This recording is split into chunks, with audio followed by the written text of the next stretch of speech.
So we're going to turn the sandstone center variant A into yet another sandstone center tile. So I've done a lot of work to organize the workflow so that things can be done very quickly.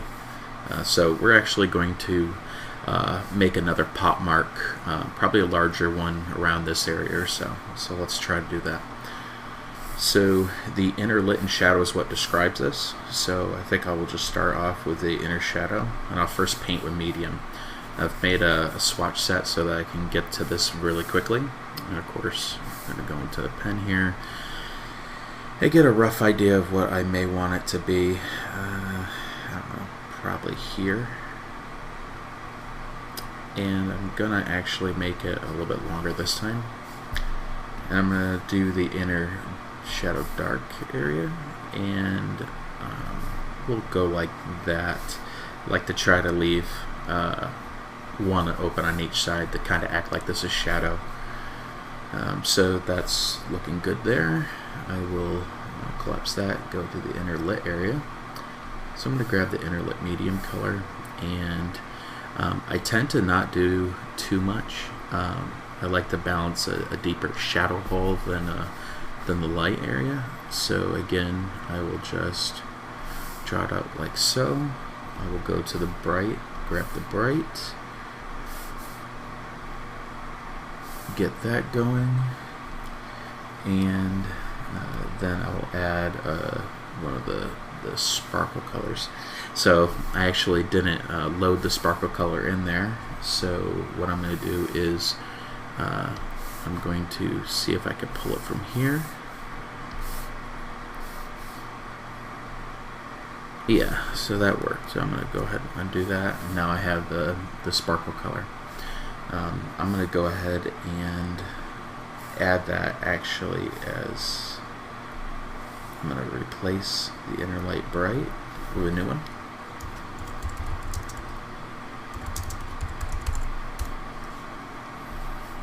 And I'm going to go ahead and move that up. Now that's one thing I'd like to see them change, is the organizational structure. So I'll fix that later. I like to keep things a little more organized than what I'm seeing here. And so now I've got that. So I'll actually start going and deleting this one. So I'll delete there. I'll delete this. And then I'll delete this. I'm going to go ahead and start deleting some of this. Oops, I'm on the outer, so I have to go to the inner shadow, delete that, go into the inner shadow medium, go ahead and delete that. So I've got this little spot, and you can see what happened up here. So I like to vary the outers as well. So I'm going to go ahead and grab we'll do the lit part first. So outer limb, let's see. So the outer lit rim is what we're seeing here. So I'm going to go ahead and just grab the outer lit rim, and I'm going to turn off the others just so I can see what I'm doing. And really all I want to do is shift.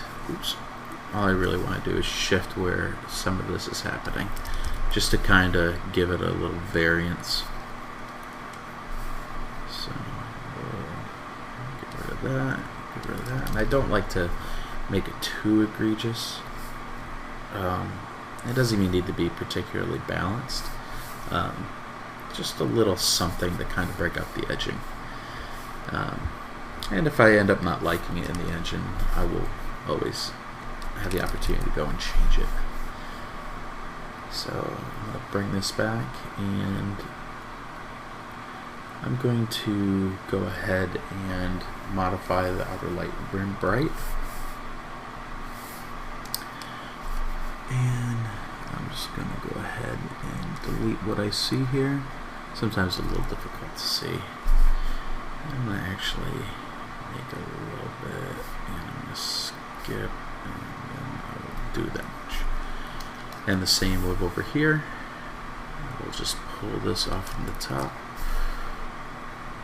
and just put a little of interest on the side, and we could kind of see the effect a little bit easier here. Also, I tend to like seeing the boxes here, but we could turn that off just by going to Show Pixel Grid, and you could kind of see things a little bit easier. I really wish I could make a shortcut key for that. I can't figure out how. If anyone has any ideas, leave it in the comments. Yeah, but this is pretty handy to look at.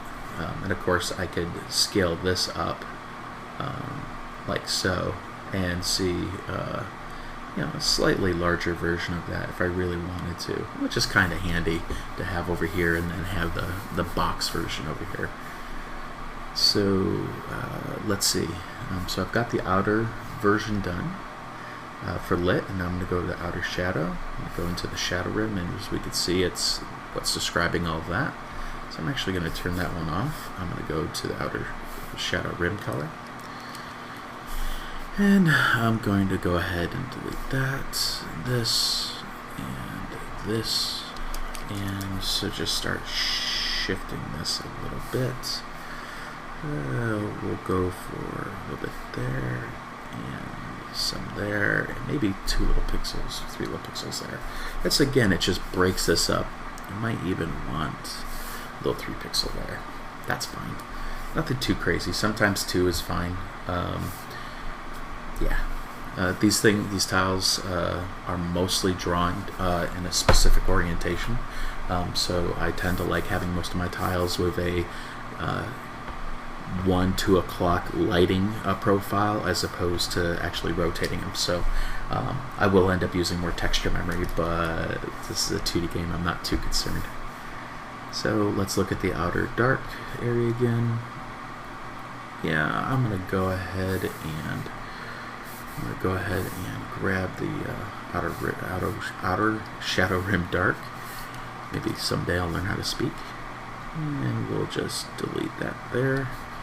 And we'll go ahead and delete these here.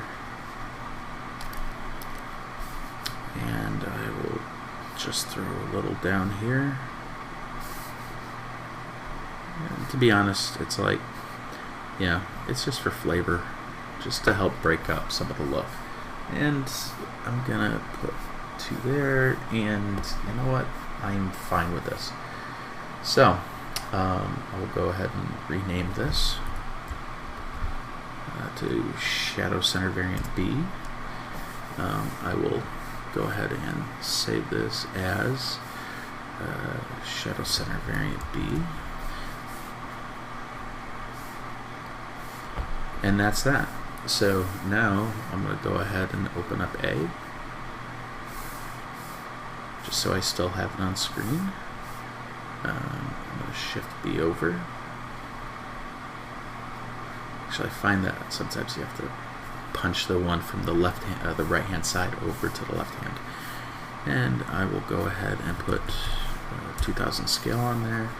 And so now I could just jump between and see the various variants. Nothing too complex, just a little extra variance. And I just noticed one small issue, and that was good to see. I ended up drawing some of my brighter pixels out here on the outer lit rim incorrectly.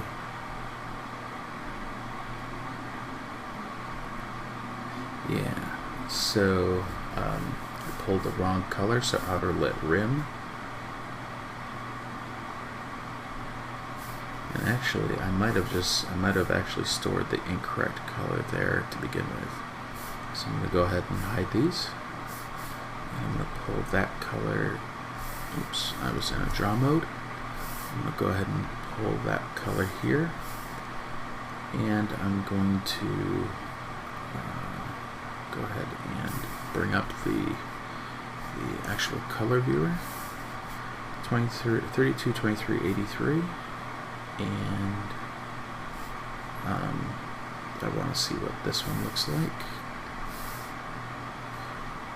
So that looks correct. So I'm going to go ahead and draw over these. And it's still brighter than normal. So, that's an interesting quandary. What is causing that? I'm going to go ahead and turn everything else off, except for this. And I'm going to go ahead and grab this one more time here. And it seems to be fine now. Not exactly sure what was up with that. I doubt it was a Photoshop bug, probably just something on my side. But now we can see that that subsection is correct, and so we add the brightness, outside pixels, and there we go. So I'm going to go ahead and turn all that back on. Oops. And compare it between A and B, and that's looking great.